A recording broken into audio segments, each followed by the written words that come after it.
अहिल्यानगर जिल्ह्यातील ताजा घडामोडी बघण्यासाठी आजच रोखोक या वृत्तवाहिनीला सबस्क्राईब करा, लाईक करा आणि शेअर करा। आखाती देशांमध्ये सुरू असलेल्या युद्धजन्य परिस्थितीमुळे संभाव्य गॅस टंचाईचा प्रश्न निर्माण होण्याची शक्यता लक्षात घेता कोपरगाव तालुक्याचे आमदार आशुतोष काळे यांनी तहसीलदार कार्यालयात महत्त्वपूर्ण आढावा बैठक आयोजित केली। या बैठकीस तहसीलदार महेश सावंत, पुरवठा विभागाचे अधिकारी तसेच विविध गॅस एजन्सी चालक उपस्थित होते। बैठकीत गॅस पुरवठ्याची सद्यस्थिती, नागरिकांना भेडसावणाऱ्या अडचणी आणि त्यावर उपाययोजना याबाबत सविस्तर चर्चा करण्यात आली। यावेळी आमदार आशुतोष काळे यांनी गॅस एजन्सी चालकांना स्पष्ट निर्देश देत सांगितले की ग्राहकांना गॅस उपलब्धतेबाबत अचूक व वेळेवर माहिती देणे अत्यावश्यक आहे। यासाठी प्रत्येक एजन्सीचे आपल्या कार्यालयात स्वतंत्र चौकशी कक्ष, इन्क्वायरी डेस्क सुरू करून नागरिकांच्या शंकांचे तत्काळ निरसन करावे। तसेच नागरिकांना कोणत्याही प्रकारचा त्रास होऊ नये यासाठी नियोजनबद्ध वितरण व्यवस्था राबवण्याचेही त्यांनी सूचित केले। बैठकीदरम्यान आमदार काळे यांनी एजन्सी चालकांच्या अडचणी जाणून घेतल्या व त्यावर तातडीने उपाययोजना करण्याबाबत तहसीलदार महेश सावंत यांना सूचना दिल्या। या बैठकीमुळे संभाव्य गॅस टंचाईचा सामना करण्यासाठी प्रशासन आणि संबंधित यंत्रणा अधिक सज्ज होणार असल्याची अपेक्षा व्यक्त करण्यात येत आहे। आपल्या देशामध्ये जी काही गॅसच्या बाबतीमधली युद्धामुळे जी परिस्थिती निर्माण झालेली आहे, कोपरगाव मतदारसंघामध्ये काय परिस्थिती आहे याचा आढावा घेण्यासाठी आणि काय अडचणी आहे हे घेण्यासाठी या ठिकाणी मीटिंग आयोजित केलेली होती। जे काही कंपनीचे एजन्सीज आहे, गॅस पुरवठा करणारे, यांचे प्रतिनिधी आणि सर्व ते लोक आलेले होते।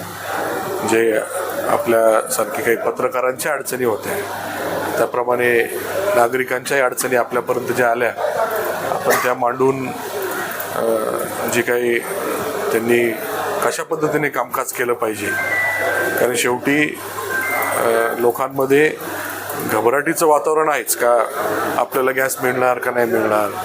शेवटी ज्यांचं घर छोटं आहे तिथं चूल पेटवायची वेळ आली तर ते परिस्थिती होणार नाही। तर त्याच्यामुळं या सगळ्या परिस्थितीमुळे लोकांमध्ये भीतीचं वातावरण आहे आणि म्हणून स्वाभाविक आहे लोकांनी जास्तीचं बुकिंग करणं असेल। तर त्याच्यामुळं त्यांना उत्तर देत असताना, त्यांच्याशी संवाद साधत असताना आपण एजन्सीचे जे काही प्रतिनिधी असतील त्यांनी शांततेच्या मार्गाने किंवा त्यांचं समाधान करावं। जरी आपल्याला लगेच उत्तर देता येत नसेल, माहिती घेऊन सांगतो आणि व्यवस्थित बोलण्याचा प्रयत्न त्या ठिकाणी झाला पाहिजे, अशा प्रकारच्या सूचना त्यांना केलेल्या आहे। आणि रिसेप्शनिस्ट ठेवून ज्या काही अनेक तहसीलदार साहेब असतील, कंपनीचे प्रतिनिधी असतील, जे काही अधिकारी नगर जिल्ह्याच्या ठिकाणी बसतात किंवा अजून कोणी असतील, त्या अनेक लोकांना खूप फोन चालू आहे।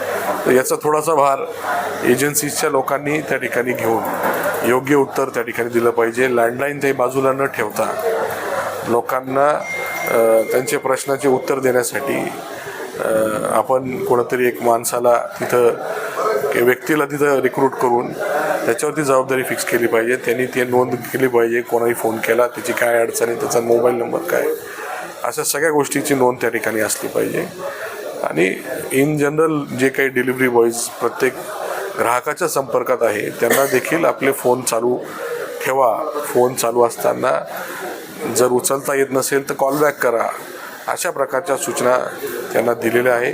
तसेच अवकाळी जो काही पाऊस गेल्या काही दिवसांपासून चालू आहे त्याचं काही नुकसान असेल त्याचे पंचनामे असतील। आता युद्धामुळं जे काही रॉ मटेरियल खताचं आपल्या मिडल ईस्टमधून येतं आहे, तर त्याचं पुढं कसं असणार आहे, खरीपाचं पीक जे आहे ते कसं आणणार। आता रब्बी तर बऱ्यापैकी आता सोंगण्या चालू होत्या, त्यामुळं खताचा त्यांचा विषय नाही, पण पुढचं भविष्य कसं असणार आहे शेतीचं हे देखील महत्त्वाचा विषय असणार आहे। त्याचाही आढावा त्या ठिकाणी घेण्यात येईल। अशा सर्व काही गोष्टींचा त्या ठिकाणी आढावा घेण्यासाठी ही मीटिंग आयोजित केली होती। योग्य काम करून लोकांमध्ये पॅनिक सिच्युएशन किंवा भीती राहणार नाही यासाठी सगळेच जण प्रयत्न करतील अशी अपेक्षा आहे। धन्यवाद।